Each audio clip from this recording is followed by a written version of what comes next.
Eu vou te fazer uma pergunta, e talvez essa seja a pergunta mais importante da sua vida. Você sabe exatamente o que precisa fazer para mudar a sua vida? Então, por que ainda não fez?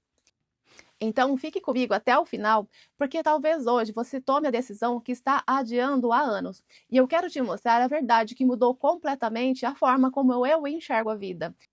E existe uma frase que diz que apenas 10% da sua vida é o que acontece com você, e os outros 90% são a forma como você enxerga o que aconteceu.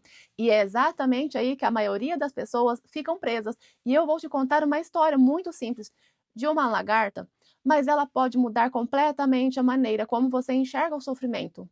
Pense em tudo o que aconteceu com você: as perdas, as decepções, as injustiças, os traumas, mas nada disso pode te apagar. Mas existe uma pergunta muito mais importante: o que você está fazendo com aquilo com que te aconteceu? Porque o passado explica muita coisa, mas ele não precisa determinar o seu futuro. E enquanto você culpa o passado, o medo continua comandando a sua vida. Você deixa de fazer, deixa de tentar, deixa de viver e você vai sobrevivendo.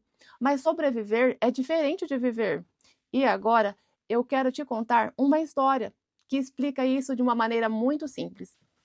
Uma lagarta perguntou para a borboleta: como você conseguiu voar? A borboleta respondeu: eu tomei uma decisão. Quando eu estava dentro do casulo, era apertado, escuro, desconfortável. Mas justamente aquela pressão me fortaleceu as minhas asas.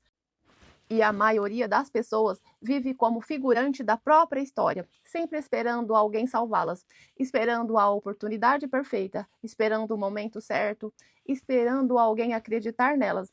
Mas ninguém pode viver a sua vida por você. Chega um momento em que você precisa assumir o volante, ser protagonista da própria história.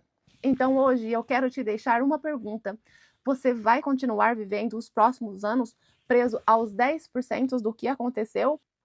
Ou vai finalmente assumir os 90% que depende da sua decisão? Porque o passado não explica quem você foi, mas ele não define quem você pode se tornar. E se você gosta de conteúdos que te ajudam a transformar a mente e fortalecer a vida emocional, inscreva-se nesse canal, que toda semana eu compartilho vídeos que podem ajudar você a viver de forma mais equilibrada e aumentar a sua consciência.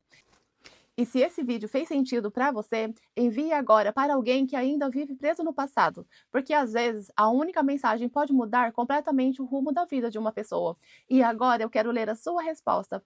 Você acredita que hoje está vivendo mais preso aos 10% do passado ou 90% das suas escolhas? Escreva aqui nos seus comentários que eu vou ler um por um.